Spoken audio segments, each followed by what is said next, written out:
Sometimes the worst moments of our lives are just the universe preparing us for who we're meant to become. In the unforgiving heartland, where fortunes are built on grit and often destroyed by the avarice of men, a silent war brewed. It was a conflict not of armies, but of wills, a clash between the quiet strength of the land's true stewards and the corrosive ambition of those who sought to exploit it. Before the dust settled, before the next harvest began, the very fabric of Harmony Creek would be irrevocably altered, revealing truths that only fully emerged when everything known began to unravel. The midday sun beat down on Harmony Creek's main street, a dusty ribbon bisecting a landscape of sun-baked fields and ancient, stoic oaks. The air shimmered, thick with the scent of diesel, dry hay, and the nervous anticipation of a town perpetually holding its breath.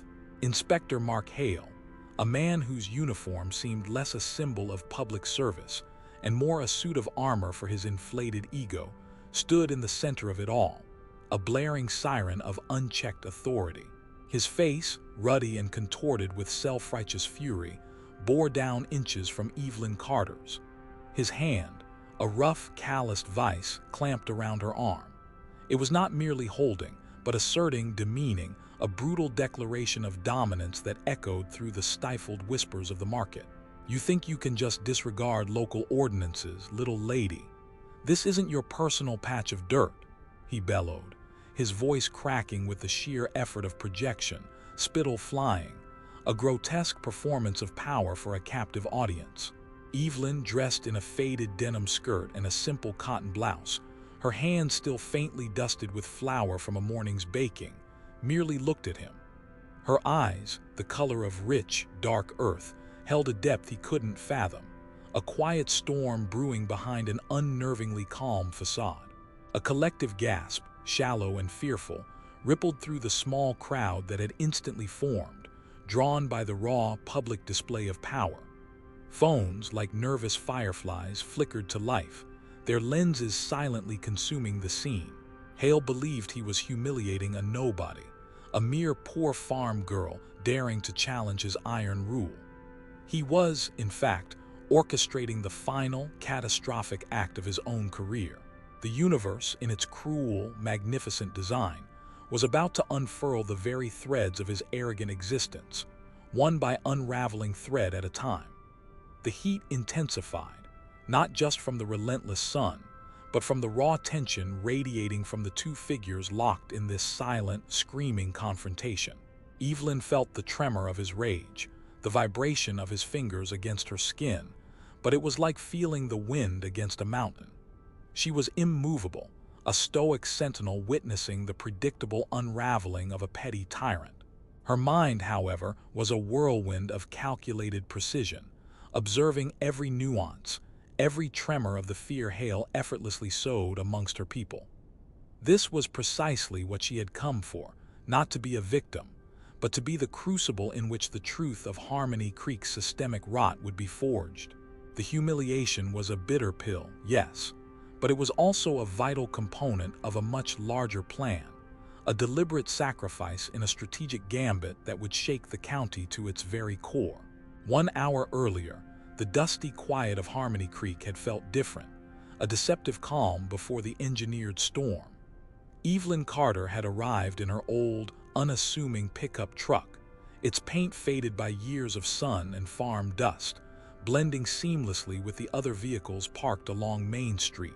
There was no escort, no flashing lights, no official insignia, just a woman in sensible work boots and a straw hat, an anonymous figure melting into the background of a bustling Friday market. Her purpose, simple yet profound, was to observe, not just the market, but the invisible currents of fear and oppression that had begun to choke the life out of this once vibrant community. For months, complaints had been filtering into her office, hushed whispers of overzealous enforcement, permit denials based on dubious grounds, and a general air of intimidation that had begun to stifle the very heart of the rural community she silently, yet profoundly, governed. Evelyn held the true reins of power in this county, a dominion that stretched from the outermost fields to the innermost chambers of county administration. She was the land authority, the final word on zoning, permits, agricultural grants, and most critically, the oversight of law enforcement within her vast jurisdiction. But today, she was just Evelyn, a quiet observer, a ghost among the vibrant stalls. Her gaze swept over the faces of the farmers, vendors, and townsfolk. She saw the forced smiles, the slight hesitation in their movements, a subtle tension that spoke volumes about the creeping fear that had begun to infiltrate their daily lives. A young woman, barely out of her teens, nervously adjusted a display of homemade jams, glancing over her shoulder every few moments, her dreams of growth stifled by unspoken dread. An elderly farmer haggled over the price of his heirloom tomatoes, his voice hushed, eyes darting, as if even the act of commerce was an act of defiance. These were her people, the backbone of this county, and their quiet anxiety was a wound she felt deeply, echoing a similar pain she had once known, a raw injustice that had carved her path to power years ago. She bought a small bag of fresh apples from a shy boy, his hands calloused despite his youth, and listened to the murmurs around her. The whispers confirmed her darkest suspicions. Inspector Mark Hale. His name was uttered with a mixture of fear and simmering resentment, always followed by a cautionary glance, a shrug of resignation, and often the lament of another fine or a permit denied. Evelyn chewed slowly on an apple, its crisp sweetness a stark contrast to the bitter taste rising in her throat. She understood the insidious power dynamics at play. In small towns, the uniform often carried more weight than the badge, and a man like Hale, armed with both, could easily become an unchecked force, especially against those who relied on the land for their livelihood, those who inherently valued peace over confrontation, and those whose financial solvency hung by a thread. Her unassuming attire was not just a disguise, it was a deliberate test. A test of the system's resilience, a test of the community's spirit, and a test of the man whose name had become a blight on her county. She wanted to see how deep the rot went, to feel the specific texture of the fear, to understand, firsthand, the precise nature of the humiliation her people endured. She had heard the reports, read the anonymous complaints, but to feel the oppressive shadow of Hale's authority, to witness its casual cruelty, that was crucial. She saw him then, Hale, striding with a predatory swagger, his uniform crisp, his mirrored sunglasses reflecting the sky and the cowed faces of the market-goers. He moved like a king surveying his fiefdom, his gaze lingering, intimidating, a silent threat that permeated the very air. Evelyn pulled her hat a little lower, disappearing further into the fabric of the crowd, a silent sentinel, watching the storm gather. Her heart beat a slow, steady rhythm, not of fear, but of an unyielding resolve born from years of fighting similar battles. She carried no weapons, no visible symbols of her immense authority, only the quiet certainty of her purpose and a strategically crafted plan of attack. The air itself seemed to thicken as Hale approached the heart of the market, his presence a dark cloud on a bright day. He was looking for something, anything, to assert his dominance, to remind everyone who truly held sway in Harmony Creek. Evelyn knew this game. She had seen it played out in countless forms across the rural landscape, the small abuses that chipped away at trust, eroding the very foundation of community. She had come to observe, but fate, or rather, her meticulously laid trap, seemed to have a different plan for her. The time for quiet observation was drawing to a close. The moment for decisive action was about to dawn. The incident began with something utterly trivial, as most petty tyrannies do. Evelyn had just finished haggling good-naturedly with a vendor over a small bundle of wild herbs, their fragrant leaves a fleeting promise of nature's bounty. A minor infraction, perhaps, a stray leaf or two that had fallen onto the cobblestone path just outside the vendor's designated stall space. Nothing more than a quick sweep of a broom would remedy it, a barely perceptible blemish on the bustling market floor. But for Inspector Mark Hale, a man whose existence thrived on control and the arbitrary exercise of power. This was not about cleanliness. It was about dominion. It was an opportunity, a meticulously selected moment, to exert his oppressive presence, a reminder to all that even the smallest transgressions would not go unpunished under his watchful, tyrannical eye. He materialized seemingly out of nowhere, a shadow cast across the sunny path, his bulk a sudden, oppressive weight in the peripheral vision of the market-goers. "Hold it right there, ma'am." His voice, already laced with an unwarranted aggression, a pre-programmed hostility, cut through the market chatter, silencing conversations, freezing movements. Evelyn turned slowly, her expression unreadable beneath the brim of her straw hat, a canvas of calm that only served to inflame Hale's self-importance. She met his gaze directly, a quiet challenge in her dark eyes, a defiance he immediately, predictably, perceived as a personal affront. "Is there a problem, officer?" she asked, her voice even, almost annoyingly calm, a ripple in the manufactured peace of his fiefdom. Her composure, instead of de-escalating the situation, seemed to inflame him further, stoking the embers of his simmering rage. He took a predatory step closer, his eyes narrowing, assessing, eager to pounce. "Problem? You're the problem, can't you read the signs? Keep area clear. This is a public thoroughfare, not your personal dumping ground." He gestured wildly at the two stray herb leaves as if they were evidence of a heinous crime, a deliberate act of civil disobedience.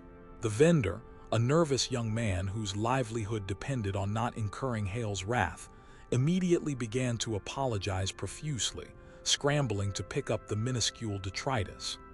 "I'm sorry, Inspector. It was my fault completely. I'll get it right away." Hale merely sneered, waving him off with a dismissive flick of his hand. "Stay out of this, boy. I'm dealing with her." He turned his full, venomous attention back to Evelyn, his gaze drilling into her with a malevolent intensity. "And you, with your innocent act, think you can just waltz in here making a mess, disrespecting the rules that keep this town from falling into chaos?" His tone escalated rapidly, each word sharper, honed to cut, designed to wound, to break. The crowd, which had initially scattered slightly, now edged closer, a silent, apprehensive semicircle forming around the confrontation. They watched, not out of morbid curiosity, but out of a shared, familiar helplessness, a collective dread. They knew this dance, had seen it countless times before. The inspector picked his targets with meticulous cruelty, usually the unassuming, the quiet, the ones least likely to fight back, those whose financial stability hung precariously. And no one, absolutely no one, dared to intervene, the price of challenging Hale too high, the fear of retaliation too ingrained. The air grew thick with unspoken anxieties, the collective memory of past abuses hanging heavy, suffocating. A mother pulled her child closer, shielding his innocent eyes from the raw display of tyranny. A group of older men, weathered and wise, exchanged grim glances, their hands clenching at their sides, impotent fury warring with ingrained fear. They wanted to help, to step in, but the cost of challenging Hale was prohibitive.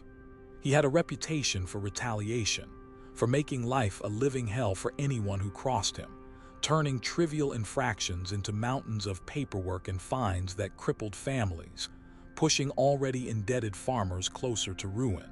Evelyn felt the weight of their silent plea, their fear. It pressed down on her, a palpable force, reinforcing every single complaint she had received, every whisper of injustice that had reached her ears. She realized then that her quiet observation, her meticulously crafted anonymity, had run its course. The line had been crossed, the trigger pulled. It was time for a different kind of lesson, a lesson in accountability that would resonate through the very bedrock of the county. But not yet.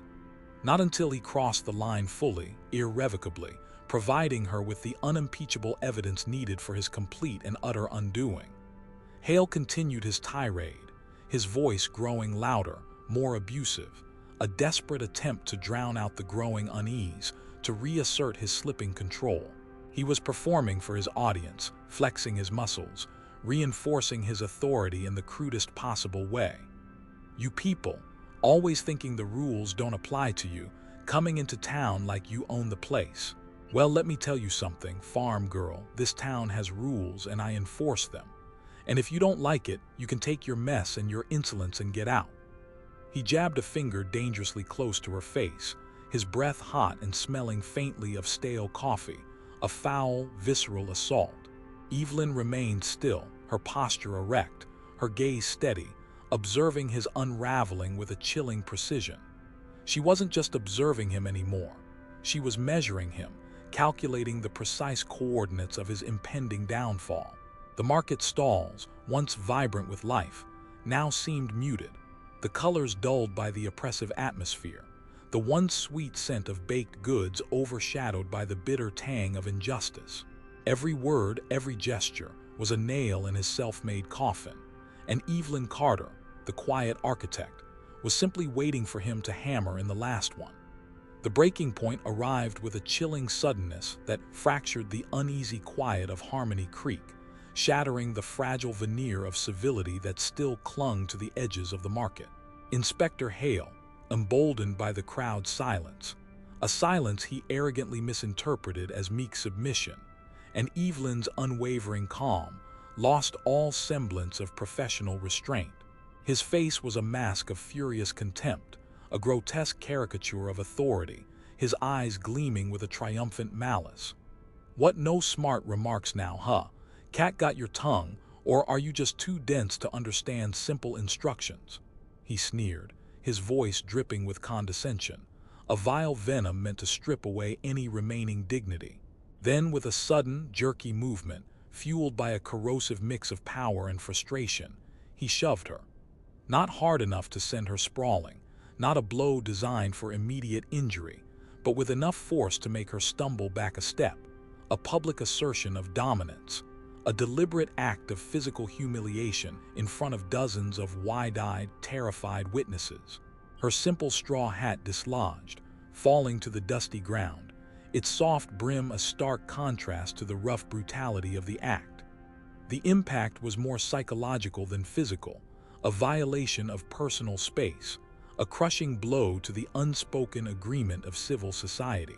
A collective gasp, louder this time, rippled through the crowd, tinged with a nascent outrage that threatened to break through their fear. This was different. This was beyond a verbal dressing down, beyond a petty fine.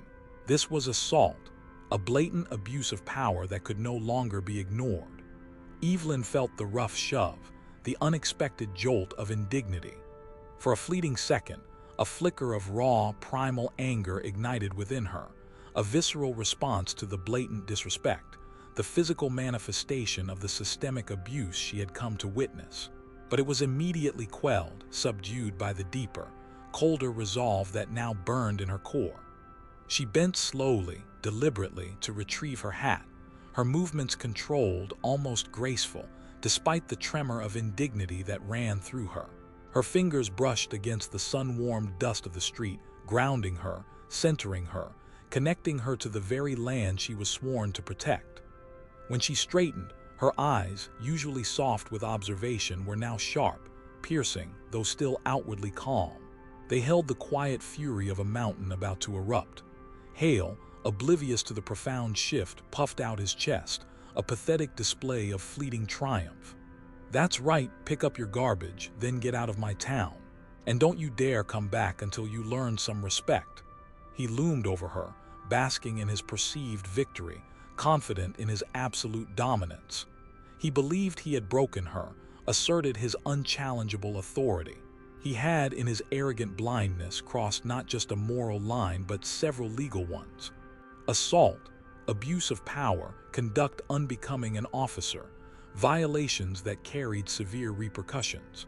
And just as he reveled in his moment of short-lived triumph, a dozen smartphones, which had been hesitantly recording up until this point, now clicked into full-blown, unblinking recording mode. The digital eyes of the community, previously hesitant, were now focused, capturing every angle, every nuance of his unhinged arrogance, a silent, irrefutable testament. The clicking of cameras, the silent whir of video recording, was barely audible over the inspector's continued tirade. But it was there, a growing, undeniable testament to his imminent downfall. He yelled, his voice echoing off the brick facades of the market buildings, accusing her of everything from loitering to obstructing justice. He didn't care about the details. He just wanted to break her, to demonstrate to everyone present that he was the law, and they were all beneath him, pawns in his petty kingdom. Evelyn, hat now back on her head though slightly askew, met his furious gaze again. This time there was no challenge, no perceived defiance. Just a quiet, unnerving stillness that should have warned him, a depth of resolve that should have sent shivers down his spine. But arrogance, like a blinding fog, prevented him from seeing the precipice he teetered on. He saw only a defeated farm girl, a nobody, a disposable nuisance. He had no idea the storm he had just unleashed, the seismic shift he had just set in motion, not just for himself, but for the entire perception of power within Harmony Creek. The incident was no longer a personal affront. It was a public declaration, a line drawn in the dust, and the entire county was about to feel its profound, irreversible reverberations. Among the crowd, tucked away behind a stall overflowing with fresh-baked sourdough, its yeasty aroma a momentary comfort against the suffocating tension, a young man named Jesse held his phone steady, his thumb hovering over the record button. He was a local worker, barely 20, with dirt perpetually under his fingernails and dreams of leaving Harmony Creek for the big city, dreams often deferred by the harsh realities of rural economics. But today, his focus was entirely on the woman being humiliated in the street. Jesse recognized her, not from the county fair, not from the weekly market's casual bustle, and certainly not from any official county functions, which he rarely attended anyway. He recognized her from the quiet, unassuming visits she made to his uncle's struggling farm, from the hushed conversations about precarious land deeds and dwindling water rights, from the way his uncle's worried lines around his eyes softened slightly, imperceptibly, after she left.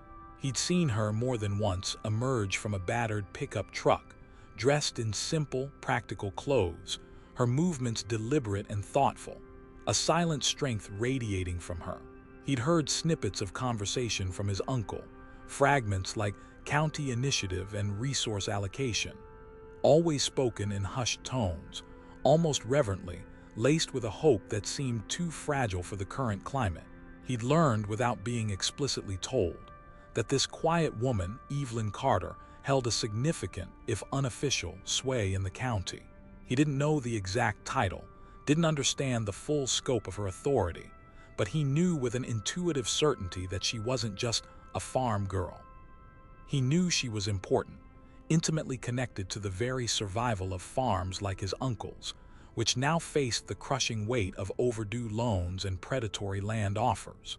And watching Inspector Hale humiliate her, shove her, yell at her, a cold, hard knot formed in Jesse's stomach, a visceral reaction to the injustice. His first instinct was to rush forward, to intervene, to defend this woman who had, in her own subtle way, helped his family navigate the labyrinthine bureaucratic maze of rural life, a woman who represented a flicker of hope for their struggling legacy. But something held him back. It wasn't fear of Hale, not entirely, though Hale's reputation was well earned. It was a deeper, more profound intuition, a chilling premonition. He saw the stillness in Evelyn's eyes, the unyielding calm that radiated from her even as she was being publicly shamed. It wasn't the stillness of defeat, but of absolute, terrifying control, the kind of control that only came from immense, unshakable power, wielded with surgical precision. And in that moment, Jesse understood with a clarity that shocked him. This wasn't just an incident, it was a setup, a meticulously orchestrated trap, a calculated provocation designed to expose the rotten core of Hale's authority, and perhaps something even deeper. He lowered his phone, his thumb pressing record, the small click barely audible in the tense air. He kept silent, blending into the stunned onlookers, a silent witness to a drama whose true nature only he, among the fearful crowd, seemed to grasp. His heart pounded, a drumbeat of anticipation, as he continued to record, capturing every word, every gesture, every single egregious violation. He knew, with a certainty that chilled him to the bone, that Inspector Hale had just sealed his own fate, not through Evelyn's defiance, but through his own blinding arrogance. And Evelyn Carter, the quiet woman in the straw hat, was about to unleash a storm of justice that would redefine the very meaning of authority in Harmony Creek. The dust motes danced in the sunlight, oblivious to the gravitas of the scene, as Jesse's phone silently bore witness to the downfall of a petty king and the quiet, terrible ascent of a hidden queen. He didn't know what would happen next, but he knew it would be monumental, a turning point for everyone in Harmony Creek, especially for those like his uncle, who were drowning in debt and facing the loss of their generational land. The true battle for the county's soul was about to begin. Back at the Harmony Creek Sheriff's Station, the air reeked of stale coffee, stale donuts, and the pungent odor of unearned confidence. Inspector Mark Hale, still flushed with the adrenaline of his public display, the manufactured high of exerting petty power, leaned back in his worn office chair, a wide, self-satisfied grin plastered across his face. His colleagues, a motley crew of deputies ranging from genuinely bored to subtly intimidated, chuckled weakly at his recounting of the morning's events, their laughter thin and forced, a performance of solidarity. "You should have seen her, boys," Hale crowed, mimicking Evelyn's slight stumble with a crude exaggeration, his voice thick with derision. This poor farm girl thought she could just stand there, all righteous and innocent, like she owned the place. A little push, a little verbal reminder, and she folded like a cheap lawn chair, her pride shattering like glass. He slapped his knee, a booming, mirthless laugh echoing in the cramped office, rattling the fluorescent light fixtures. Deputy Miller, a younger man with kind eyes that held a perpetually nervous twitch, shifted uncomfortably, his gut twisting with an unease he couldn't quite articulate. Inspector," he ventured, his voice barely a whisper, Didn't she seem a little too calm? For someone being yelled at, I mean. Most folks, they'd be screaming or crying or trying to fight back." Hale waved a dismissive hand, a gesture of absolute dismissal that brooked no argument. "Calm, that's fear, Miller, pure, unadulterated fear. They all act tough until you put them in their place, until you remind them of who truly holds the power. These rural folk, they need a firm hand, a strong fist. They respect strength, not niceties, not polite suggestions." He puffed out his chest, the gleaming silver badge on his uniform glinting under the harsh fluorescent lights, a cold, hard symbol of his self-proclaimed invincibility. "Someone's gotta show him who's boss around here, otherwise the whole county goes to pot. And I, boys, am untouchable. Been doing this 10 years, seen it all, heard it all. A few leaves on the ground, a little public correction. That's just maintaining order, keeping the sheep in line." He took a long swig from his coffee mug, the cheap, lukewarm brew tasting like absolute victory, a bitter swill for a man blinded by his own hubris. He reveled in the shallow camaraderie, the unspoken agreement from his less outspoken colleagues that he was indeed the arbiter of all things legal and moral in Harmony Creek, the indispensable guardian of their precarious order. He truly believed his position granted him impunity, a bulletproof shield against consequence, especially when dealing with the simple people of the county, the farmers perpetually teetering on the edge of financial ruin. The incident was already fading in his mind, relegated to just another notch on his belt, another example of his firm-handed justice, another minor victory in his endless crusade against perceived defiance. He didn't consider the silent witnesses, the flickering phones, or the quiet, terrifying strength in Evelyn's eyes. His ego, vast and impenetrable, blocked out all such inconvenient truths, constructing a reality where he was perpetually right, perpetually powerful. He imagined her now, back on her patch of dirt, chastened and submissive, perhaps even crying into her flour-dusted hands, haunted by his righteous wrath. The thought brought another wave of smug satisfaction, a warm, insidious comfort. Harmony Creek, in his mind, was his kingdom, and he was its undisputed, unwavering ruler, a potentate without peer. The only sound in the office was the hum of the old fluorescent lights and the rhythmic tap of Hale's fingers against his desk, a self-congratulatory drum roll for a battle he believed he had decisively won, a campaign of intimidation successfully executed. He settled deeper into his chair, contemplating his lunch break, utterly oblivious to the storm brewing just beyond the precinct doors, a tempest far more powerful, far more destructive than any he had ever imagined. His sense of untouchability was not just a belief, it was a delusion, meticulously crafted over years of unchecked power, now teetering on the brink of a spectacular, irreversible collapse, a precipice of his own making. The first crack in Inspector Hale's impenetrable armor of arrogance came, not with a bang of shattering glass or a shouted accusation, but with a quiet, insistent ring, a small, mundane sound that heralded his undoing. The phone, a standard-issue desk phone, buzzed twice on his desk before he grudgingly picked it up, still basking in the afterglow of his self-proclaimed triumph, a thick haze of smug satisfaction clouding his judgment. "Hale," he grunted, his voice a casual blend of authority and annoyance, ready to dismiss another minor complaint. He expected it to be a local farmer whining about a permit, easily dismissed, another mosquito to swat away. Instead, a voice, tight and unfamiliar, responded from the other end of the line, cutting through his self-congratulatory haze. "Inspector Hale, this is Deputy Chief Thompson. I'm calling from County Command." The name alone was enough to make Hale sit up straighter, the pleasant warmth of victory dissipating, replaced by a sudden chill. Deputy Chief Thompson was a figure from a higher echelon, someone he rarely, if ever, dealt with directly. A cold prickle of unease, faint but undeniable, began to crawl up his spine, a premonition of impending doom. "Yes, Deputy Chief. To what do I owe the pleasure?" He tried to inject a note of confidence, a hint of his usual swagger, but it faltered, the words sounding hollow even to his own ears. Thompson's voice was devoid of any warmth or pleasantry.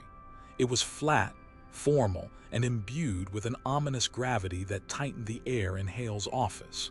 "Inspector, I'm calling regarding an incident that occurred approximately an hour ago on Main Street in Harmony Creek." The blood in Hale's veins seemed to ice over, a sudden, petrifying cold seizing him. The casual bravado drained from him, replaced by a sudden, sickening dread that clawed at his throat. He knew exactly what incident Thompson was referring to. His mind raced, scrambling for an excuse, a justification, any flimsy defense against the inevitable. But the deputy chief wasn't finished.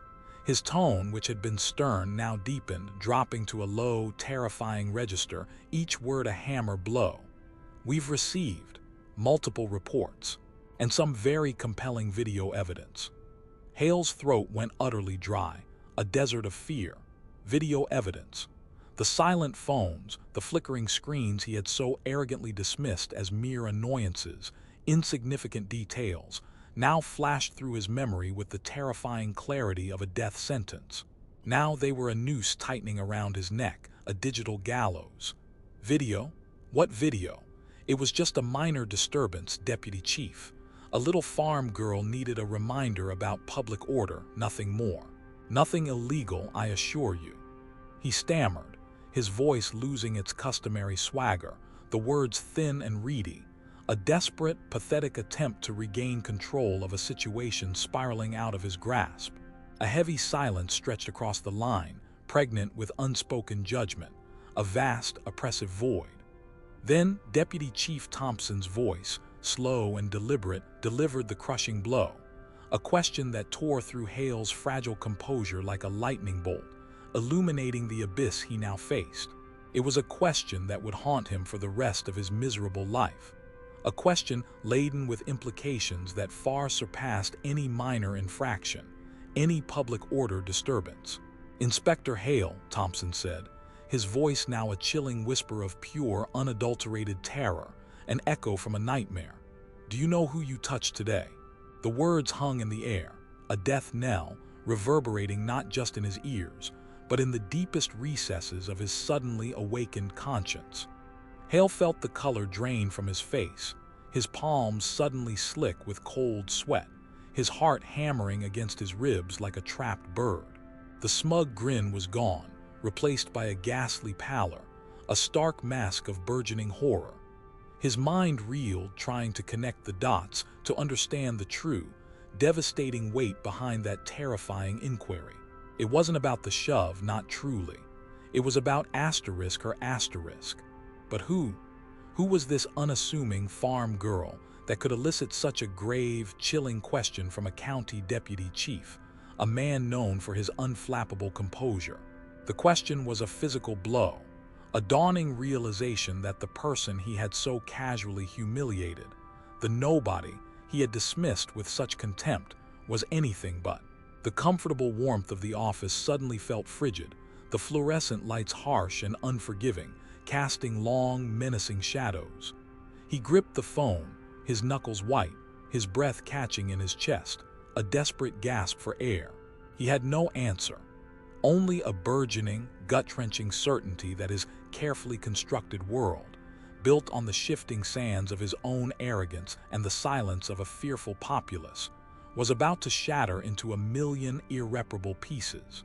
His untouchability, a shield he had worn for a decade, had vanished, replaced by an agonizing, suffocating fear, a profound dread that promised a reckoning far more severe than a simple reprimand. The game he thought he controlled had suddenly twisted, revealing a player of unseen magnitude, and Hale was no longer the hunter, but the prey. The summons arrived not as a formal memo, but as a curt, unmistakable command from Deputy Chief Thompson himself. "Report to county seat immediately. And I mean immediately, Inspector. Your presence is required for an urgent review of your recent conduct."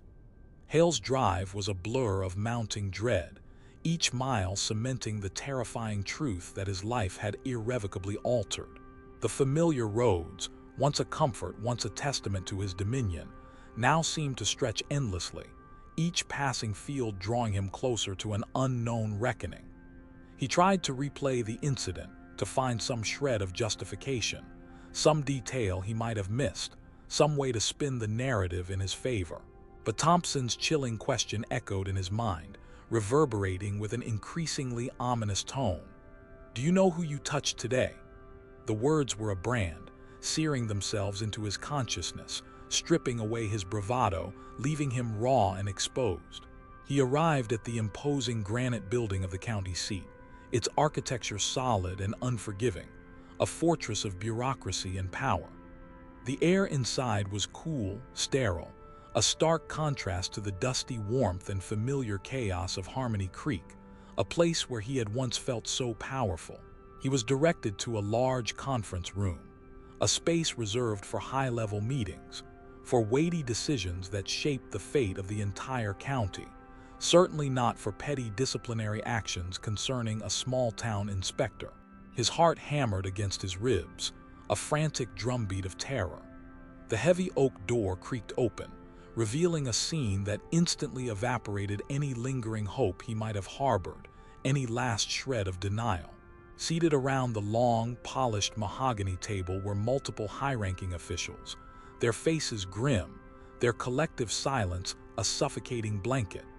There was the county commissioner, a stern-faced woman known for her unwavering integrity and her fierce dedication to equitable land use.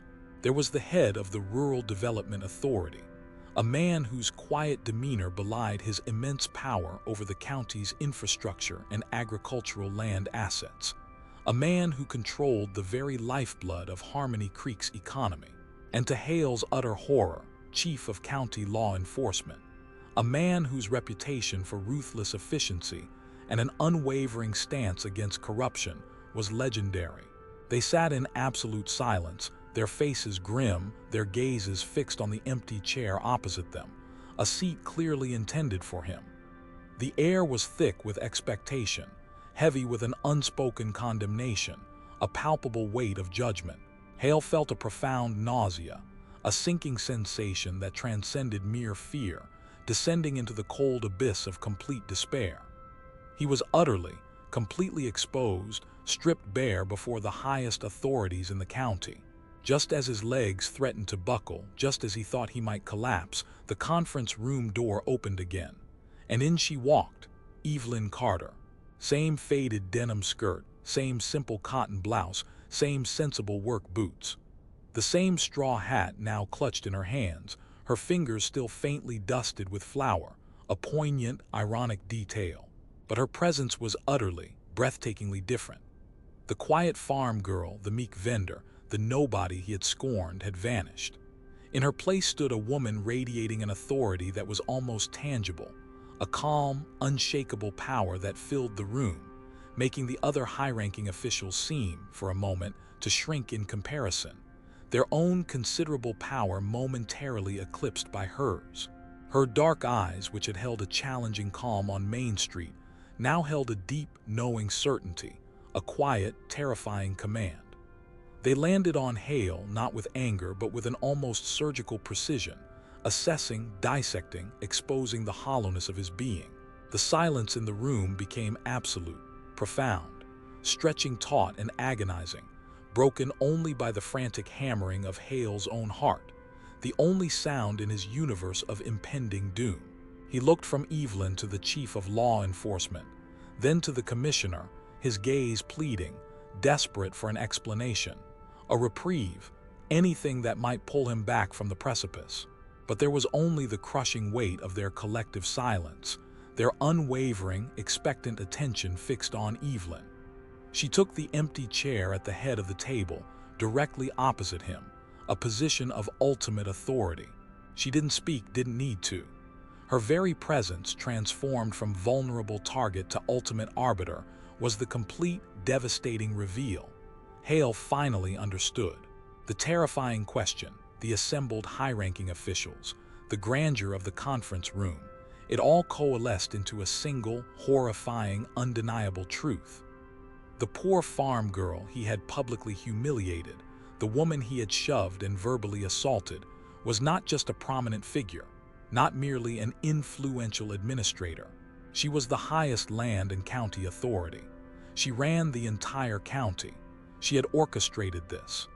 The realization hit him with the force of a physical blow, a brutal, absolute annihilation of everything he thought he knew, everything he thought he controlled. His world, built on the shifting sands of his own arrogance, the abuses he perpetrated against the very people she was sworn to protect, had finally crumbled, burying him in its dust. The silence continued, a suffocating blanket, as Evelyn Carter, the quiet, unwavering guardian of the county, prepared to deliver her judgment. The silence that followed Evelyn's entrance was more terrifying than any shouted accusation, more potent than any enraged diatribe. It was the silence of absolute power, calmly asserted, unequivocally recognized. Evelyn finally broke it, her voice low, steady, and resonant, carrying an undeniable weight that filled every corner of the room. She didn't raise it, didn't need to. Every word was a stone dropped into a still, deep well, sending ripples of irreversible consequence, sealing Hale's fate with chilling precision. "Inspector Hale," she began, her eyes unwavering as they met his, holding him captive, "you were entrusted with a sacred duty, to uphold the law, to protect the citizens of this county, and to serve with unwavering integrity. You were given the power to ensure justice, to safeguard the very foundations of our community, especially its most vulnerable." Hale could only stare, his face chalk-white, his jaw slack, a profound numbness settling over him. He wanted to speak, to beg, to deny, to offer some pathetic excuse, but no sound would emerge from his parched throat. His entire being was consumed by a cold, paralyzing dread, a suffocating realization of the magnitude of his transgression. "Instead," Evelyn continued, her voice hardening almost imperceptibly, a subtle shift in tone that carried the force of an executioner's pronouncement, You chose to abuse that power. You chose to intimidate, to humiliate, and to physically assault a citizen in public in front of a dozen witnesses. You used your badge as a weapon, your uniform as a shield for your own petty tyranny, sowing fear where trust should have flourished. She paused, letting the words sink into the heavy silence, allowing their weight to crush him. The chief of county law enforcement then slid a tablet across the polished table, its screen dark until he tapped it once. On its surface, playing in a silent, horrifying loop, was the video from Jesse's phone, clear and undeniable. Hale saw himself, a caricature of rage shoving Evelyn, his voice distorted by the recording, his face a mask of grotesque contempt. The evidence was irrefutable, a digital monument to his downfall. "Your actions," the commissioner interjected, her voice sharp with disgust, her gaze unwavering, "have brought disrepute upon this entire department, eroded public trust, and undermined the very principles this county stands for. You have betrayed your oath, and in doing so, you have betrayed the people you swore to protect." The chief of law enforcement, his face a mask of grim resolve, spoke next, his voice devoid of emotion, clinical and final. "Effective immediately, Inspector Mark Hale, you are suspended without pay. Your badge is hereby removed and all authority stripped. We will be filing formal charges for assault and abuse of power. A full internal investigation into your conduct and any other complaints against you will commence at once. Every single accusation, every suppressed grievance will now see the light of day. Your financial accounts will be audited, your assets frozen pending investigation into potential misuse of county funds related to permit denials and fines. This isn't just about today, Inspector. This is about years of unchecked power." He pushed a small, velvet-lined box across the table. Inside lay Hale's gleaming silver badge, a symbol now tarnished beyond repair. "Hand it over, Inspector."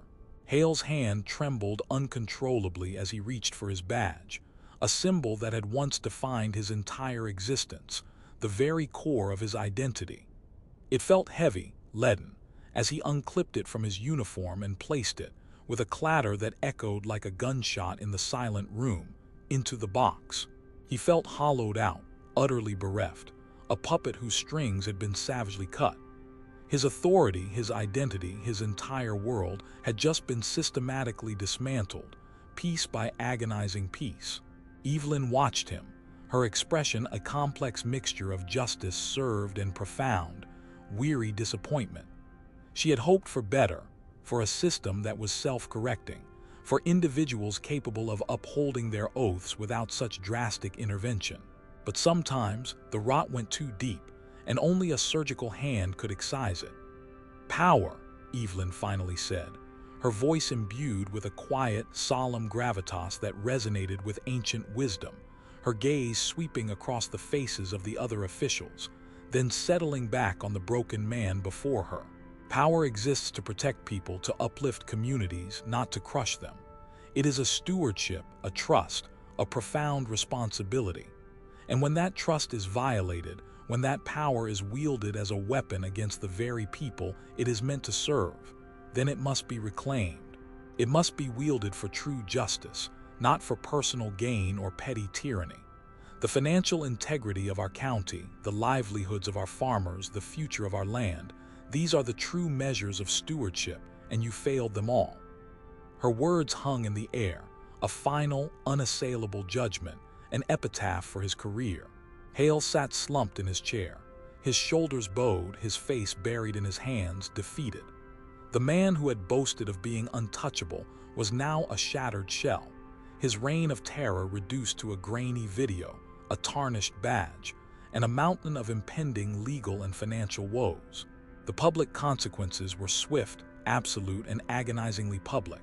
His career was over, his reputation in tatters, and the realization that the woman he had disdained as a nobody, the farm girl he had so casually brutalized, was the architect of his complete downfall. The quiet hand that had peeled back the layers of his corruption was the most bitter pill of all, a poison in his already shattered existence.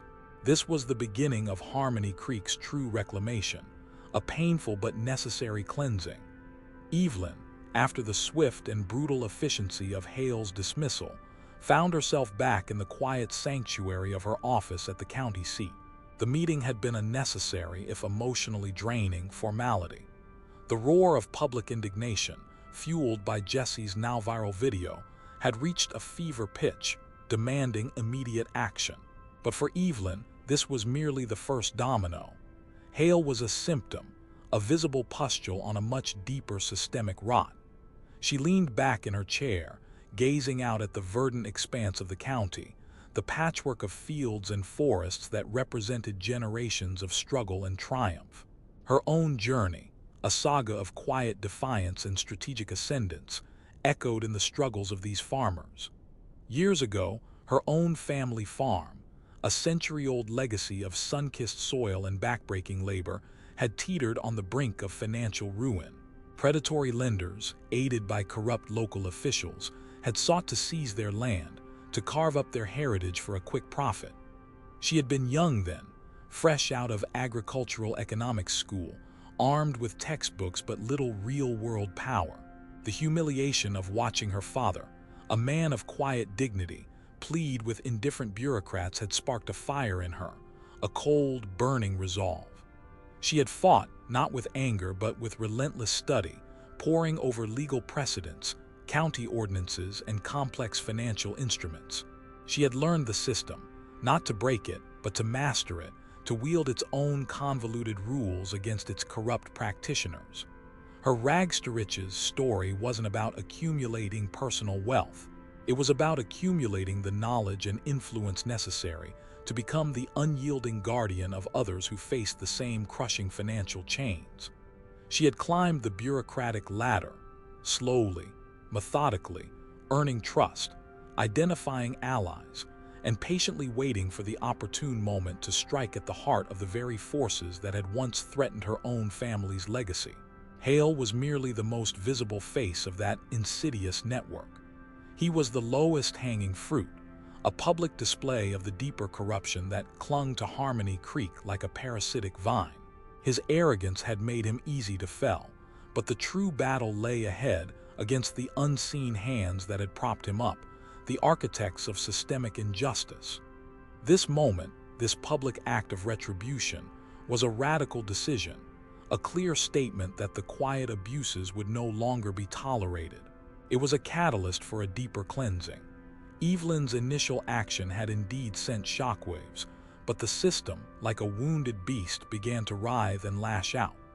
The next crisis emerged swiftly, not as another street-level bully, but as a colder, more insidious threat. Councilman Alastair Finch, a man whose silken suits and polished rhetoric masked a heart as cold and calculating as a winter snap, stepped forward. Finch was Hale's true patron, a powerful figure on the county council who had long profited from the inspector's arbitrary enforcement and the resulting land value manipulations. He represented the second mini-boss, a more formidable adversary than the blustering Hale. Finch, a master of bureaucratic warfare, immediately launched a counteroffensive. He initiated a county-wide efficiency review of the land authority, directly targeting Evelyn's office. This was no ordinary audit. It was a thinly veiled attempt to tie up her resources, question her budget, and discredit her leadership. His plan was multi-pronged. First, to paralyze her department with endless paperwork and investigations, effectively halting her ability to enact change or further expose corruption. Second, he began to subtly shift public opinion, using his considerable influence with local media to paint Evelyn as an overzealous bureaucrat, a city slicker, a cruel irony, given her deep roots who was disrupting the traditional order of Harmony Creek. Rumors spread like wildfire. Evelyn was planning to raise taxes on small farms, to implement draconian new environmental regulations, even to seize land under eminent domain for county projects. The fear she had fought to eradicate began to creep back, subtly, insidiously, a whisper campaign designed to isolate her. The whispers, however, were not the only threat. Finch's most dangerous move was a legislative one. He fast-tracked a bill in the county council that would significantly loosen zoning regulations on agricultural land, paving the way for large-scale corporate developments and stripping away protections for family farms. This was a direct assault on the heart of Harmony Creek's identity and its economic future. It threatened to turn vast tracts of fertile farmland into sprawling industrial complexes, forever altering the landscape and displacing generations of farmers. Finch's ambition was clear: to consolidate land ownership, pushing out the smaller, independent farmers who formed the backbone of Evelyn's support, and opening the door to massive agribusiness conglomerates. His actions hit at the core themes of the agro-business thriller: the battle for land, for economic sovereignty, and for the soul of rural America. Evelyn watched his machinations with a cold fury. Finch was not just a bully, he was a strategic opponent, operating within the very system she sought to master, using its own rules to advance a corrupt agenda. This was a crisis of a different magnitude, threatening not just an individual, but the entire social and financial bonds of the county. The pressure mounted. The deadlines for submitting audit documents and responding to legislative inquiries began to weigh heavily. Evelyn felt the familiar burn of struggle, a perpetual hook reminding her of the battles she had fought to get here. The memory of her father's face, etched with worry over the loss of their land, spurred her on. She knew this was her true test. Evelyn found herself retreating into the strategic depths that had defined her rise to power. Finch's bureaucratic assault was a familiar tactic, one she had encountered and overcome during her own arduous journey from a determined farm girl to the county's land authority. The memory of those early years, a relentless struggle against systemic inertia and cynical power brokers, fueled her now. She recalled the countless nights spent hunched over legal texts, deciphering dense financial regulations, and mapping out the intricate webs of influence that governed rural land. Her backstory wasn't one of overnight success, but of painstaking, relentless effort, a deliberate mastery of the very system that had once threatened to consume her family's legacy.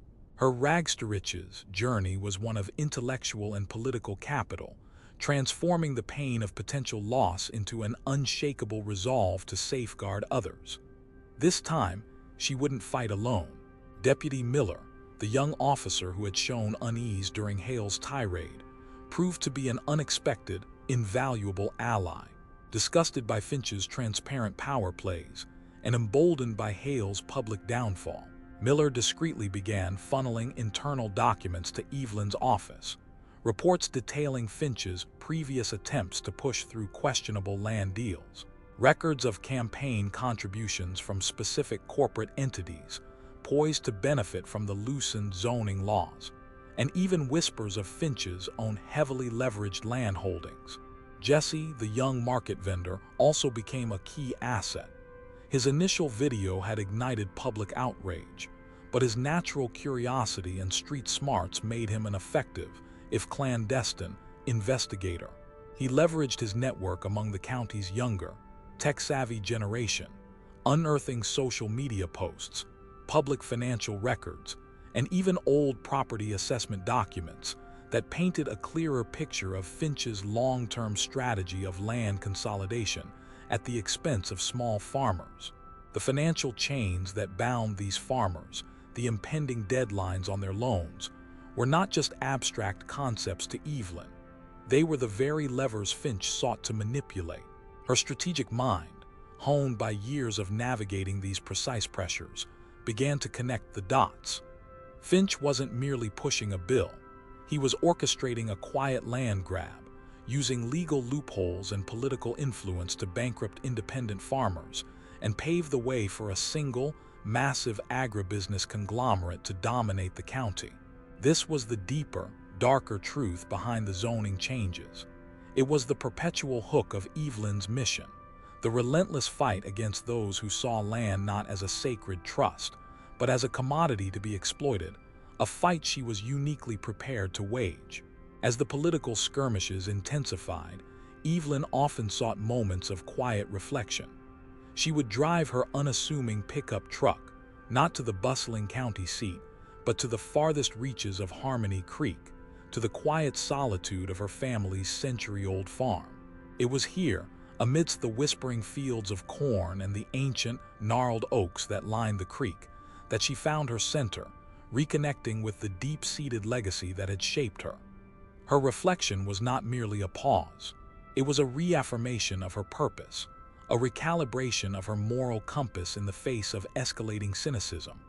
She would walk the fields, feeling the rich, dark earth beneath her boots, recalling the stories her grandfather told of droughts and depressions, of how the community had banded together to survive. This land, she knew, was more than just soil and crops. It was the embodiment of their collective struggle, their resilience, and their future. Her mind traced the path that had led her from the daughter of a struggling farmer to the formidable land authority. The painful memory of almost losing their farm had imprinted upon her a profound understanding of the financial fragility of rural life. She remembered the specific legal maneuverings, the precise financial instruments her family had used with her young, newly acquired knowledge to stave off ruin. This wasn't a personal rags-to-riches story in the conventional sense of accumulating vast wealth, but a journey of mastering a complex, often predatory, financial and legal system to protect a different kind of riches: community, heritage, and the dignity of independent agriculture. It was the transformation from a humiliated, powerless observer to an empowered, strategic master of the very mechanisms that sought to subjugate. During these reflective pauses, Evelyn also solidified her alliances. Deputy Miller, now a trusted conduit of information, relayed vital intelligence about Finch's network, hinting at a larger, shadowy entity pulling the councilman's strings, a powerful, out-of-state agribusiness corporation known as AgriCorp, infamous for its aggressive land acquisition tactics.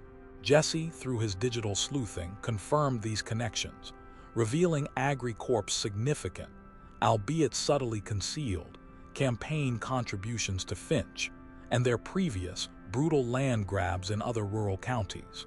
These were not just financial bonds, they were chains of influence and corruption, carefully hidden. The stakes were becoming terrifyingly clear. Finch, aided by AgriCorp, wasn't just attempting a simple land deal. He was orchestrating a hostile takeover of Harmony Creek's entire agricultural sector, designed to benefit a massive, predatory entity. Evelyn realized that her battle was no longer just against a local bully or a corrupt councilman.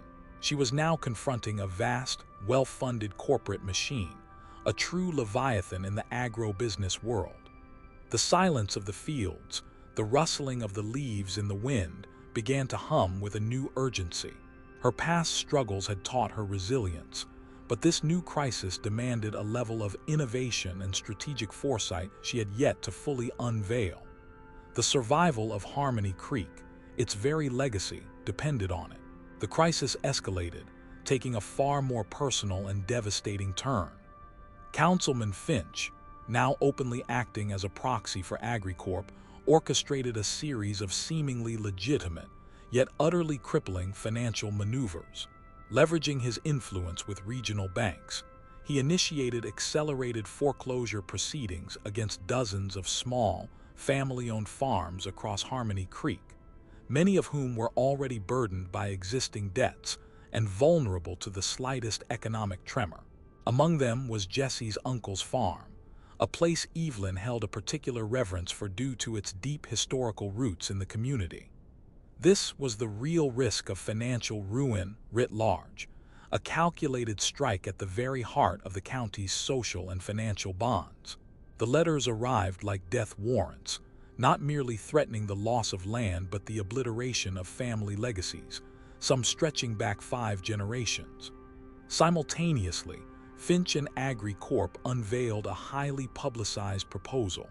In exchange for forgiving these accelerated foreclosures and offering minimal purchase prices for the remaining land, AgriCorp would establish a massive, genetically modified crop facility in Harmony Creek. They presented it as a lifeline, a modern solution to the county's economic woes. However, the fine print of the proposal revealed a devastating truth. It would impose draconian long-term contracts on any remaining independent farmers, forcing them to exclusively grow AgriCorp's patented seeds, use their proprietary pesticides, and sell their produce solely back to the corporation at predetermined, often exploitative prices. It was an impossible choice. Surrender your land and legacy through foreclosure, or surrender your economic independence and become indentured servants to a corporate behemoth. This was the impossible choice that Evelyn had feared, a dilemma designed to break the spirit of Harmony Creek, to strip its people of their autonomy and its land of its dignity. The pressure from the affected families was immense, a torrent of desperation flooding Evelyn's office. She could feel the collective agony, the impending loss of everything they held dear. She knew this was AgriCorp's standard play: isolate, squeeze, then offer a solution that was merely a new form of servitude. The traditional agro-business model, leveraged by predatory finance, was a potent weapon in the hands of a ruthless corporation. Evelyn realized that merely stopping the foreclosures wouldn't be enough. She needed an innovation, a turning point, a masterstroke that would not only save the farms but fundamentally re-engineer the financial and social landscape of Harmony Creek, creating a system that truly empowered its stewards. The weight of generations, the legacy of the land, pressed down on her, demanding a solution that defied the conventional and challenged the powerful. The turning point arrived not with a thunderous declaration, but with the quiet, methodical precision of a master artisan. Evelyn had spent countless sleepless nights poring over county statutes, federal agricultural subsidies, and global commodity markets, her mind a forge of economic and legal strategy. She sought an innovation that wouldn't just patch the wounds inflicted by AgriCorp and Finch, but would fundamentally transform Harmony Creek's agricultural future, making it immune to such predatory attacks. Her radical decision, born from the crucible of past struggles and the urgent present crisis, coalesced into a groundbreaking initiative she called the Harmony Creek Collective. This wasn't merely a cooperative. It was a sophisticated, digitally integrated agricultural ecosystem designed to empower small farmers by leveraging collective strength and technological innovation. Evelyn unveiled the plan to a skeptical but desperate assembly of farmers, financiers, and county officials. Her proposal was audacious. The Harmony Creek Collective would pool the land of its members, not for corporate control, but for collective resource management. They would collectively negotiate bulk purchases of seeds, fertilizers, and equipment, drastically cutting input costs. But the true innovation lay in its financial structure and direct market access. Evelyn had secured a series of low-interest, long-term loans from a network of ethical, mission-driven agricultural banks she had cultivated over her career, completely bypassing the predatory regional banks beholden to Finch. These loans, backed by the collective's pooled assets and diversified crop portfolios, provided immediate relief from AgriCorp's accelerated foreclosures. Furthermore, the collective established its own online direct-to-consumer sales platform, connecting Harmony Creek's farmers directly to urban markets, bypassing traditional intermediaries and maximizing profit margins. Evelyn had also lobbied for and secured a significant federal grant for sustainable farming practices, creating a new revenue stream and transforming the county into a model for resilient, environmentally conscious agriculture. The innovation was a brilliant subversion of the traditional agro-business model, turning AgriCorp's predatory tactics against itself. It was a quantifiable escalation of Evelyn's power, a demonstration of her mastery over the very systems that sought to crush her community. Councilman Finch, witnessing his carefully constructed scheme unravel, lashed out, attempting to block the collective's formation with legal challenges and bureaucratic red tape. He tried to discredit Evelyn, painting her as a radical socialist bent on destroying the free market. But Evelyn, armed with impeccable legal documentation, ironclad financial models, and the unwavering support of the now galvanized community, systematically dismantled his every objection. She publicly exposed Finch's deep financial ties to AgriCorp, detailing the exact nature of the land grabs he had orchestrated in other counties. The evidence, presented by Deputy Miller and meticulously compiled by Jesse from his deep dive into public records, was damning. The true climax arrived when Evelyn, in a televised county council meeting, presented a detailed audit of AgriCorp's past dealings, revealing their patterns of ecological damage and economic exploitation. She offered Finch a choice: either resign immediately, face formal charges for corruption and collusion, and see his financial assets frozen pending investigation, or witness the full, public legal and financial annihilation of AgriCorp in Harmony Creek, a battle she was now fully equipped to win. The revelation of Finch's betrayal, his greed, and his callous disregard for the community was a stunning plot twist for many. But for those who had suffered under Hale, it was a confirmation of a long-suspected conspiracy. Finch, defeated and exposed, resigned in disgrace, his political career and personal fortune irrevocably shattered. The scene ended with a cold, hard justice, a symmetrical catharsis for a man who had sought to enslave a community through financial chains. Evelyn had not merely won a battle. She had fundamentally reshaped the economic future of Harmony Creek, demonstrating that true power lay not in exploitation, but in empowering the land and its people. The Harmony Creek Collective quickly became a beacon of rural resilience. Within months, the quantifiable escalation of Evelyn's vision was undeniable. The wave of foreclosures halted, reversed by the collective's secure loans and aggressive legal defense, orchestrated by Evelyn's intricate knowledge of property law. Farms that had been on the brink of ruin found new life, their fields now bustling with renewed purpose. The direct-to-consumer platform, brilliantly marketed by Jesse, exploded in popularity, connecting Harmony Creek's fresh produce directly with discerning urban consumers eager for ethical, sustainable agriculture. Farmers once indebted and despairing saw their profits climb, their financial chains loosening with each successful harvest. The county, once plagued by systemic corruption, began to thrive, fueled by the revitalized agricultural sector and a restored sense of community trust.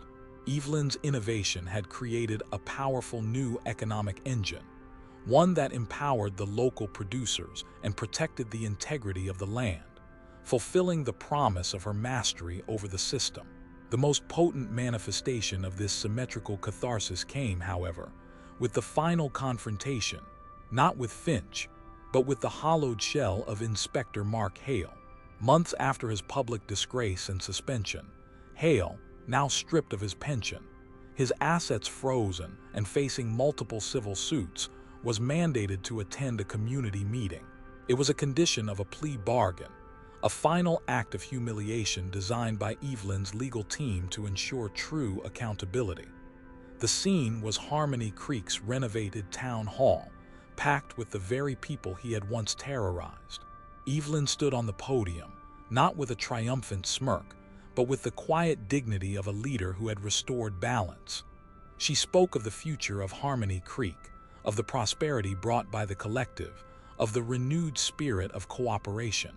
Her gaze then settled on Hale, who sat in the front row, a figure of pathetic defeat, his uniform replaced by ill-fitting civilian clothes, his former bluster utterly evaporated. His face was gaunt, his eyes haunted by the ghost of his former arrogance. Evelyn's voice, calm and resonant, cut through the silence. "Mark," she said, using his first name, stripping him of his former title, "you once believed you were untouchable, that your power was absolute. You sought to crush the spirit of this town, to exploit its people for your own gain. You publicly humiliated an individual you believed to be powerless, a mere farm girl." She paused, letting the words hang in the air, allowing the collective memory of his cruelty to wash over the room. Today, you witness the true power of this community, a power built on cooperation, integrity, and the enduring strength of the land. Your legacy, Mark, is one of shame and ruin, but the legacy of Harmony Creek, which you tried to destroy, now flourishes stronger than ever. She pointed to Jesse, who stood proudly near the back, now a vibrant leader in the collective's marketing efforts. She then nodded to Deputy Miller, who watched from the side, a symbol of law enforcement's renewed integrity. Hale, unable to meet her gaze, buried his face in his hands, his body racked with silent sobs. His financial ruin was complete, his social standing utterly obliterated. The poetic justice was undeniable. The man who had built his power on the humiliation of others was now publicly humiliated, reduced to nothing before the very community he had sought to subjugate. The architect of his downfall, the farm girl he had once dismissed, stood as the empowered master of the system, a quiet queen presiding over a reclaimed kingdom. Harmony Creek, once shadowed by fear, now basked in the bright, hard-won light of justice, forever transformed by the quiet, terrible strength of Evelyn Carter. The journey out of the county seat building had been a walk of shame, a slow, agonizing descent into irrelevance for Mark Hale, a fate he had meticulously crafted for himself. Stripped of his badge, his uniform now a hollow mockery of authority, he had been escorted by two silent, grim-faced deputies, not as a peer, but as a disgraced prisoner, his world irrevocably shattered. The cold, sterile air of the building seemed to cling to him, each step a further weight on his broken spirit. He avoided eye contact with everyone, his gaze fixed on the ground, the polished linoleum reflecting his shattered image, a man consumed by the ghost of his former self. He could feel the stares, the whispers, the collective memory of his arrogance now turning into a silent, scornful judgment. He was no longer Inspector Hale, the feared enforcer. He was simply Mark, a man exposed, a bully brought low by his own hubris. When they emerged into the harsh midday light of the parking lot, the world outside felt too bright, too real, too unforgiving. The familiar vehicles, the blue sky, the distant hum of traffic, they all seemed to mock his sudden insignificance. He was hustled into a waiting vehicle, driven away from the county seat, away from the life he had so carelessly abused, his ignominious departure a stark contrast to the grand entrance he had envisioned for himself. News of Hale's public humiliation, his intricate financial ties to Councilman Finch, and his subsequent downfall spread like wildfire through Harmony Creek and beyond, fueled by Jesse's viral video and Evelyn's strategic disclosures. The whispers that had once carried fear now carried vindication, a collective sigh of relief. The video, released by Jesse and quickly picked up by local news outlets, played on every phone in every cafe, a stark, irrefutable testament to the consequences of unchecked power. The town watched. They watched the footage of Hale's arrogance, then they watched the news reports confirming his suspension, the formal charges, the removal of his badge, and the freezing of his assets. And as they watched, a palpable shift occurred. The heavy air of apprehension that had settled over Harmony Creek for months, years even, began to lift, replaced by a cautious, then growing, sense of relief and quiet triumph. Farmers spoke a little louder, vendors smiled a little wider, their shoulders shedding the immense weight of fear. The Harmony Creek Collective, championed by Evelyn, flourished, bringing not just economic stability but a renewed sense of dignity and communal strength. This was her legacy, not just punishing the corrupt, but building a better, more equitable system in its place. Evelyn Carter, the quiet woman in the straw hat, remained out of the public eye, returning to her unassuming routine, to the quiet, ceaseless work of truly overseeing the county. Her victory wasn't in public fanfare, but in the restoration of balance, in the quiet affirmation that justice, though sometimes delayed, would eventually find its way. The moral of Hale's spectacular fall and Finch's subsequent disgrace resonated deeply. In the countryside, people don't always look powerful. Their strength isn't always emblazoned on a uniform or shouted from a podium. But land remembers its owners, remembers those who respect its cycles, its delicate balance. And so does justice. It remembers those who nurture and protect, and it remembers those who abuse and betray, ultimately claiming a symmetrical price. Harmony Creek had learned a hard lesson, a lesson etched into the very fabric of its existence. True power is not found in intimidation or arrogance, but in quiet integrity, in the unwavering commitment to stewardship, and in the profound, often hidden, authority that safeguards a community's soul. The dust of Main Street, stirred by the winds of change, settled gently, awaiting a new day, a new, more just dawn, a future where the soil remained fertile and the spirits of its people remained free. Evelyn, the quiet guardian, remained ever vigilant, knowing that the fight for true power was an eternal one. But in Harmony Creek, for now, equilibrium had been fiercely reclaimed. And so, their destiny was forged, a new legacy built from the ashes of the old, not with fire, but with the quiet, unyielding strength of those who understood the true value of the land. Their story now belongs to time, echoing in the whispering fields of Harmony Creek, but its power only grows if shared. True authority is earned through service, not seized through force, and the quiet dignity of the land will always reclaim its rightful stewards. Yet the shadows of ambition persist, and as one man breaks the system, another is forever trapped by its unforgiving currents. In a world obsessed with appearances, how much hidden power truly walks among us, unseen and unchallenged, waiting for its moment to reshape destiny. The seeds of revolution are often sown in the most unassuming places. The fight for the land, for legacy, for the very soul of a community, is never truly over.